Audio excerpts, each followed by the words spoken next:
ধান দিয়ে এবার প্রতিমা বানাবো। এতে মোটামুটি 50 কেজির মতন ধান লেগেছে। প্রতি বছর দুর্গাপূজা আসলে দেখা যায় নানা রকমের প্রতিমা। কাদামাটি দিয়ে তৈরি করা এসব প্রতিমা দুর্গাপূজায় অন্যরকম আকর্ষণ সৃষ্টি করে। তবে এবার প্রথমবারের মতো ব্যতিক্রমধর্মী প্রতিমা তৈরি করা হয়েছে নাটোরে। প্রতিমার গোটা অবয়ব জুড়ে শোভা পাচ্ছে শুধু ধান আর ধান। 50 কেজি ধান দিয়ে তৈরি দেবী দুর্গা প্রতিমা দেখে যে কারোরই মনে হতে পারে এ যেন সোনার আলোয় বানানো এক চিরায়ত বাংলার মুখ। প্রতি বছর নতুনত্ব কিছু করার চিন্তা ভাবনা থাকে। এবছর আমরা সেই জন্য বিশ্বদার সাথে অগ্রিম কথাবার্তা বলি, নতুনত্ব কিছু বিশ্বদা বলে ধান দিয়ে একটা প্রতিমা তৈরি করার চিন্তা ভাবনা দেয়। তার পরিপ্রেক্ষিতে আমরা ধান দিয়ে এবছর আমাদের প্রতিমা মা দুর্গার সহ সব কিছুই ধান দিয়ে করি। নাটোর শহরের রবি সুতম সংঘের জন্য প্রতিমাটি তৈরি করেছেন এই শহরেরই প্রতিমা শিল্পী স্বর্গীয় নিমাই চন্দ্র পালের ছেলে বিশ্বজিৎ পাল। প্রতিমাকে ভিন্ন আদলে তুলে ধরার জন্য একটি করে ধান সুনিপুণভাবে থরে থরে সাজিয়ে প্রতিমাকে সুন্দর করে তুলেছেন তিনি।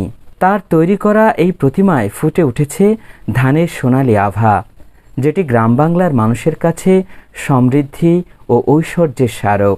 আমি প্রতি বছর মাটি দিয়ে প্রতিমা তৈরি করি, প্লেন মাটি আর রঙেরই প্রতিমা তৈরি হয়। তো এবার নতুনত্ব কিছু করার চিন্তা ভাবনা করেছি যে ধান দিয়ে এবার প্রতিমা বানাবো।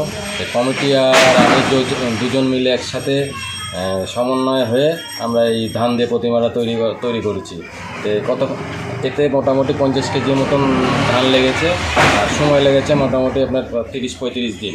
আর এখন কিছু টুকিটাকি কাজ বাকি আছে, একদিনে আজকের মধ্যে হয়ে যাবে। 50 কেজি ধান দিয়ে প্রতিমা তৈরি করতে সময় লেগেছে প্রায় 1.5 মাস।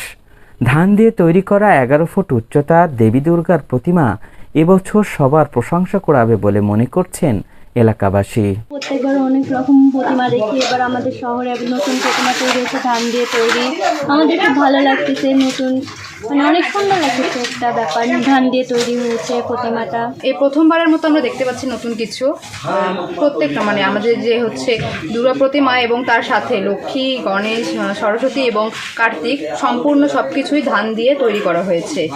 ধানের আবরণে এটি তৈরি করা হয়েছে। এতে আমাদের পরিবারের সকলেই প্রায় সাহায্য করেছে। খুব কম সময়ের মধ্যে এটি করা হয়েছে। যদি সকলেই যদি সাহায্য না করতো তাহলে এত তাড়াতাড়ি সম্ভব হতো না। চলতি বছর নাটোর জেলায় 350টা মণ্ডপে শারদীয় দুর্গাপূজা অনুষ্ঠিত হচ্ছে। আগামী মঙ্গলবার দেবী দুর্গার বোধন ও ষষ্ঠী পূজার মধ্য দিয়ে শারদীয় দুর্গা উৎসবের আনুষ্ঠানিকতা শুরু হবে। তবে প্রথমবারের মতো ধান দিয়ে দেবী দুর্গার প্রতিমায় যেন দুর্গাপূজায় নাটোর জেলার এবারের ব্যতিক্রমী আয়োজন।